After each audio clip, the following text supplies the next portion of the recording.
पाकिस्तान के खिलाफ और टेररिज्म, इस्लामिक टेररिज्म के खिलाफ बहुत बड़ी कार्रवाई पाकिस्तान के खिलाफ हो सकती है।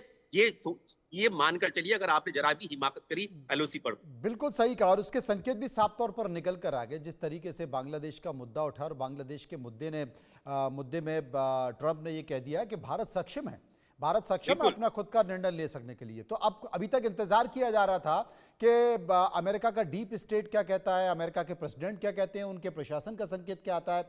अब वो संकेत आ चुका है, और ये भी ट्रंप ने कह दिया कि जो कुछ हुआ वो जो बाइडेन प्रशासन ने किया, और जो बाइडेन प्रशासन निकम्मा था।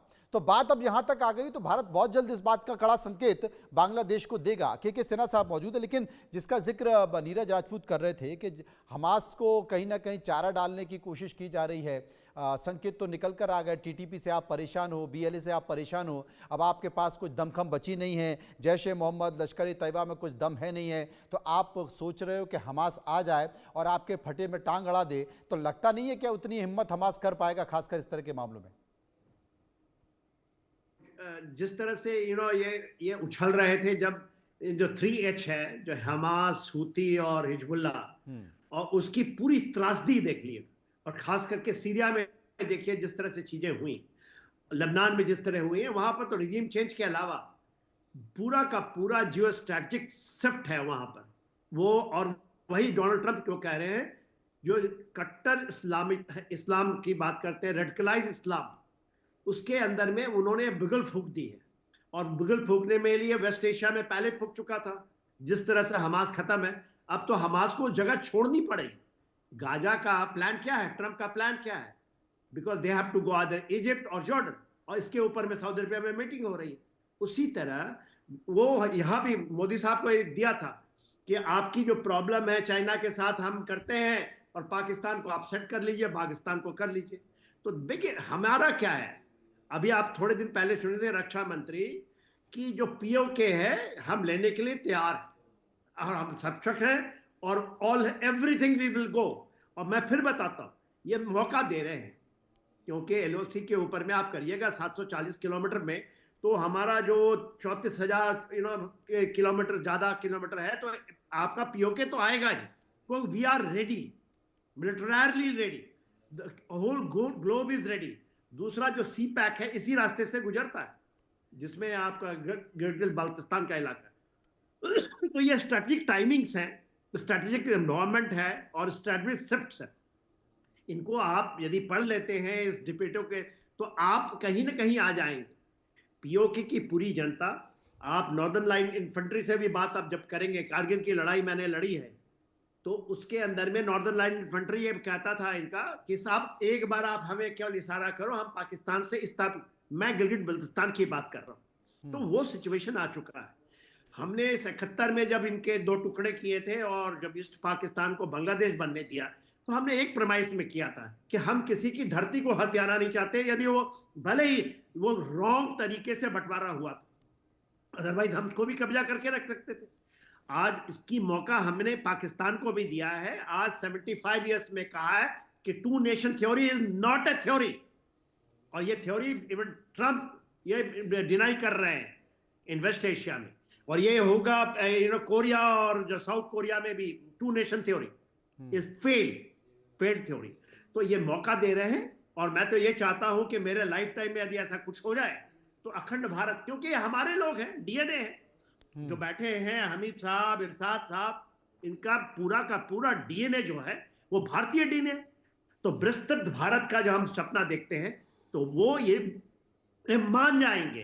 पीओके के लोग मान गए, आप सिंध के मान रहे हैं, बलूचिस्तान बोलता है, खैबर पख्तूनख्वा बोलता है। तो फिर ये जो टीवी चैनलों में आते हैं, बैठते हैं, तो वो व्हाइट कॉलर टेररिस्ट के एक जो डीप स्टेट का हिस्सा है, जो इस तरह से बोलते हैं, आरएसएस, मुस्लिम। आप बताइए 14 करोड़ मुस्लिम रहते हैं, नैरेटिव बनाने की कोशिश की जाती है। शोएल काज़मी साहब हमारे साथ मौजूद हैं, पत्रकार हैं जम्मू कश्मीर के, उनके पास चलेंगे। शोएल काज़मी साहब, बीच में आतंकवाद पर काफ़ी लगाम लग गई थी, बहुत सारी घटनाएं नहीं हो रही थी, लेकिन सरकार बनने के बाद एक बार फिर से वहाँ पर इस तरह की घटनाएं बढ़ गई हैं। अभी एक दिन पहले 2 जवान शहीद हो गए। अब जिस तरीके से अखनूर सेक्टर के पास से स्नाइपर अटैक किया गया है झाड़ियों में से, और ये उम्मीद ये आशंका भी जताई जा रही है कि करीब करीब 100 ऐसे घुसपैठिए हैं जो भारत की सीमा में घुसने के लिए तैयार हैं और पाकिस्तान की सेना उन्हें सपोर्ट कर रही है। देखिए, पाकिस्तान के पास एक ही इंडस्ट्री है जिसको वो यूज करते हैं और 77 ईयर्स से उसका इस्तेमाल करके पूरी दुनिया में मुस्लिम ममालिक से हमेशा एड लेते रहे हैं, गुमराह करते रहे हैं, रेडिकलाइज करते रहे हैं, और वो फिनोमिना कभी बंद नहीं होगा। क्योंकि पाकिस्तान, मैंने पहले ही कहा, पॉलिटिकल, इकोनॉमिकल और बाकी जितनी भी क्राइसिस आप सुनते हैं उन सब क्राइसिस से जूझ रहा है और एक फेल्ड डेमोक्रेटिक स्टेट बना हुआ है। हमारा सिर्फ ये इंडेवर है गवर्नमेंट ऑफ इंडिया का 2014 से ऑनवर्ड ऑपरेशन ऑल आउट एक परमानेंट फिनोमिना है, जो भी मिला उसको खत्म कर दो, ये फिनोमिना ही समझेंगे। इसके अलावा पाकिस्तान को और कोई जवाब नहीं है, क्योंकि ना, मैंने पहले कहा, ना हम अपने बॉर्डर्स को इरेलीवेंट कर सकते हैं, ना अपने ऐसे पड़ोसी को हम चुप करवा सकते हैं, क्योंकि उनका वो तो पूरी दुनिया में एक्सपोज्ड है पाकिस्तान। लेकिन अब ये चलने वाला नहीं है। गुमराह बीच बीच में वो करते हैं, कोई ना कोई बच्चों को गुमराह करने की कोशिश करते हैं, ड्रोन से ड्रग्स का चलन जो है जम्मू कश्मीर में बढ़ाने की कोशिश कर रहे हैं। वो कोई ऐसा फिनोमिना नहीं है जो जिससे कि जम्मू कश्मीर डिस्टर्ब हो या जो बाकी जो उनके लगते बॉर्डर्स है वो डिस्टर्ब हो। उनकी कोशिश हमेशा चलती रहेगी, ये हमको देखना है। और आज पूरी दुनिया भारत के साथ है और खासकर अमेरिका जैसा मुल्क हमारे साथ है। पाकिस्तान चाइना की डायरेक्शन के बिना सांस नहीं ले सकता है, और एक वक्त वो भी आएगा जिस तरह से आया था पिछले कुछ सालों पहले कि शायद चाइना की करेंसी वहां इंट्रोड्यूस ना हो जाए, जो हालात पाकिस्तान के बन रहे। लेकिन let's hope for the best.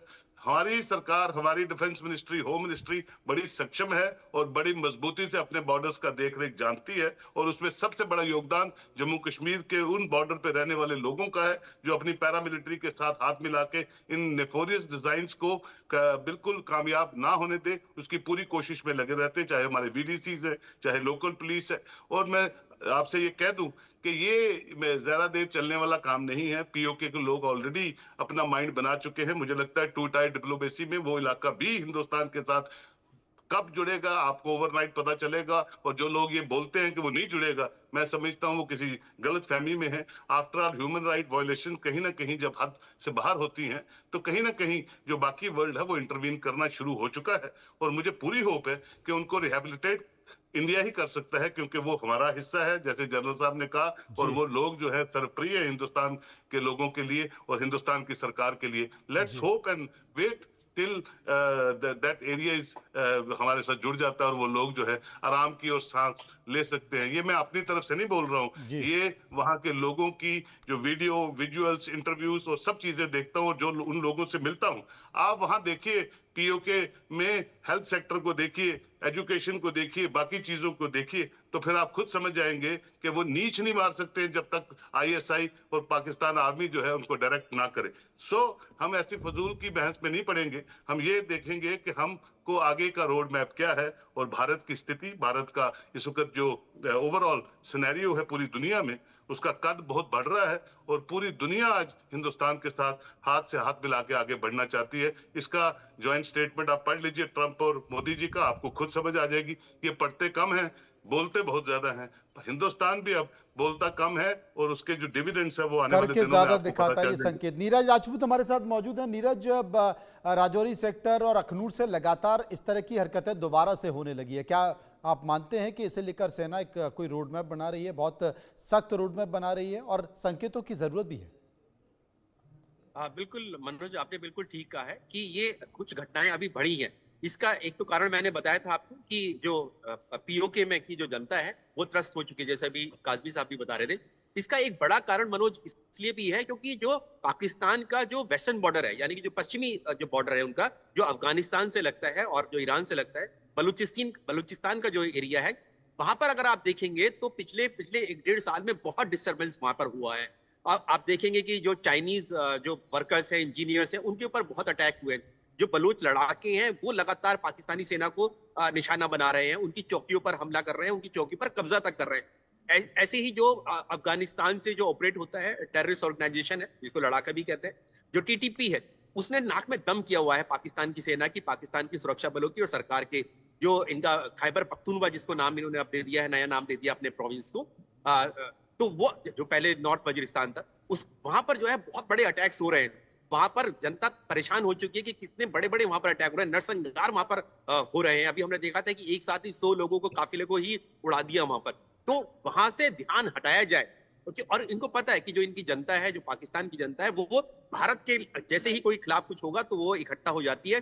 इसलिए ये ऐसा काम कर रहे हैं कि हम इधर से फिर से जो 4 साल से शांति आई हुई थी हमारी एलओसी पर, इन्होंने खुद ही कहा समझौता करने के लिए, युद्ध विराम समझौता करने के लिए, कि अब हम समझौता करना चाहते हैं, क्योंकि इनको पता चल चुका था कि चीन के साथ, जो चीन के बल पर ये बहुत कूदते थे, उस चीन को भी हमने गलवान घाटी की जो झड़प हुई थी उसमें किस तरह का सबक सिखाया गया था, और अभी जो पिछले साल जो एग्रीमेंट हुआ वो उसी का ही नतीजा है। तो इसीलिए इन्होंने कहा है कि जब भारत जो है चाइना की बस में नहीं आ रहा है, उसके ऊपर हावी हो रहा है, तो इन्होंने कहीं हमारे ऊपर हावी ना हो जाए, इन्होंने जब जल्दी से इन्होंने जो है समझौता किया, युद्ध विराम समझौता जो किया था 2021 में।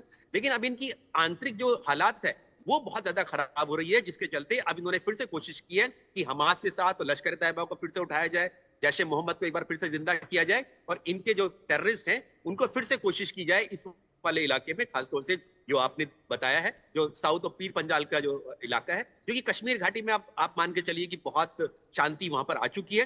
तो उन्होंने ये नया एरिया देखा कि यहाँ पर सैनिक थोड़ा सा कम हुए थे जब गलवान घाटी की हिंसा हुई थी, यहाँ से हमारी जो मोबिलाइजेशन थी वो उधर चली गई थी, एलएसी पे चली गई थी, पूर्वी लद्दाख में। तो इन्होंने यहाँ पर गैप्स देखे, तो यहाँ के टेररिस्ट इन्होंने आकर इन्फिल्ट्रेशन करने की कोशिश की, जो हमने देख रहे हैं कि अब ये चोरी छिपे आके जो है वो कभी हमारे जो सुरक्षा बल है उनकी गाड़ियों पर अटैक कर देते हैं, कभी कहीं पर हमारे जो पिलग्रिम्स हैं, जो वैष्णो देवी वाली यात्रा पर इन्होंने अटैक किया, बस पे किया। तो उस तरह की घटनाएं हो रही हैं, लेकिन सेना ने और सरकार ने साफ कर दिया है कि हम इस तरह की कोशिशों को, दूसरा जो कश्मीर यहाँ पर इस जम्मू कश्मीर को नहीं बनने देंगे, यानी जम्मू रीजन को, पुंछ राजौरी का जो एरिया है, उधमपुर है और जो कठुआ है, इस वाले एरिया को, यहाँ पर सुरक्षा बहुत ज्यादा चाक चौबंद है। और इसीलिए अगर इस तरह की कोशिश की गई, पाकिस्तानी सेना की आड़ में की गई, तो पाकिस्तानी सेना का बुरा हाल होने वाला है। पाकिस्तानी सेना का बुरा हाल होने वाला है। सिन्हा साहब हमारे साथ मौजूद है। सिन्हा साहब, अगर देखा जाए कि कहीं पाकिस्तान बौखला तो नहीं गया है, क्योंकि अमेरिका से उसको जो इमदाद मिलती थी, जो रसद मिलती थी, वो रसद बंद हो चुकी है। बांग्लादेश को लेकर संकेत, क्योंकि बांग्लादेश की सेना के साथ मिलकर वहाँ की ऑर्डिनेंस फैक्ट्री में भारत से जुड़ी हुई सीमाओं पर तमाम एक्टिविटी देखी जा रही थी, और वहाँ पर भारत विरोधी संकेत भी निकल कर आए थे, क्योंकि पाकिस्तान और बांग्लादेश इस वक्त एक पिच पर खड़े हुए हैं। तो अब जिस तरीके से अमेरिका से संकेत निकल कर आए हैं, तो वहां से भी उसे एक बड़ा झटका लगा है। इसके साथ साथ चाहे वो टीटीपी आतंक मचा रही हो पाकिस्तान में, या बलूचिस्तान लगातार वहां की सेना पर हमले कर रही हो, तो कुल मिलाकर ये बौखलाहट